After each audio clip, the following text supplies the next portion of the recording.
అందరికీ నమస్కారం. Welcome to my channel. ఇవాల్టి మన రెసిపీ ఫిష్ ఫ్రై. సింపుల్గా ఎలా చేసుకోవాలో చూద్దాము. మొదటగా ఒక బౌల్ తీసుకొని దానిలో 1 స్పూన్ సాల్ట్, కొంచెం పసుపు, కొంచెం కారం, కొద్దిగా అల్లం వెల్లుల్లి పేస్ట్ 1 స్పూన్ సరిపోతుంది. తర్వాత దీనిలో ధనియాల పొడి వేసుకోండి. దీని తర్వాత ఒక నిమ్మకాయని తీసుకొని కట్ చేసుకొని దాన్ని చక్కగా నిమ్మరసం పిండుకోండి. నిమ్మరసం పిండుకున్న తర్వాత ఈ మిశ్రమాన్ని బాగా కలుపుకోవాలి. కలిపిన తర్వాత దానిలో చేప ముక్కలు వేసి మిక్స్ అయ్యేలాగా మంచిగా చేప ముక్కలకి ఈ మసాలా అంతా పట్టేలాగా బాగా శుభ్రంగా కలుపుకోండి. తర్వాత ఈ చేప ముక్కల్లో ఒక 3 స్పూన్స్ కార్న్ఫ్లోర్ అనేది మిక్స్ చేసుకోండి. కార్న్ఫ్లోర్ మిక్స్ చేయడం వలన వేయించాక క్రంచీగా ఉంటుంది. చల్లారిన తర్వాత కూడా టేస్ట్ చాలా బాగుంటుంది.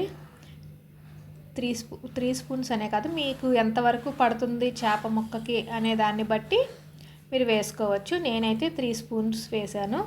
తర్వాత ఒక ప్యాన్ తీసుకొని ఫ్రైకి సరిపడా నూనె పోసుకోండి.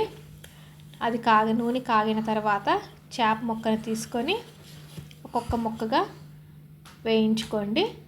మంచిగా ఎరుపు రంగు వచ్చేలాగా వేయించుకోండి. 2 వైపులా వేగిన తర్వాత ఆ చేప ముక్కల్ని ఒక బౌల్లోకి తీసుకోండి. క్రంచీగా ఉండే ఫిష్ ఫ్రై అనేది రెడీ అయిపోతుంది. అలాగే చేప ముక్కలన్నిటినీ 2 వైపులా చక్కగా ఎరుపు వచ్చేలాగా మంచిగా వేయించుకోండి. ఎరుపు రంగు రావడం వలన చేప ముక్కలు క్రంచీగా అవుతాయి. అప్పుడు అవి టేస్టీగా ఉంటాయి.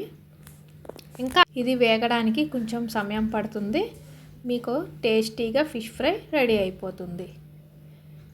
Tasty fish fry ready. Yummy tasty.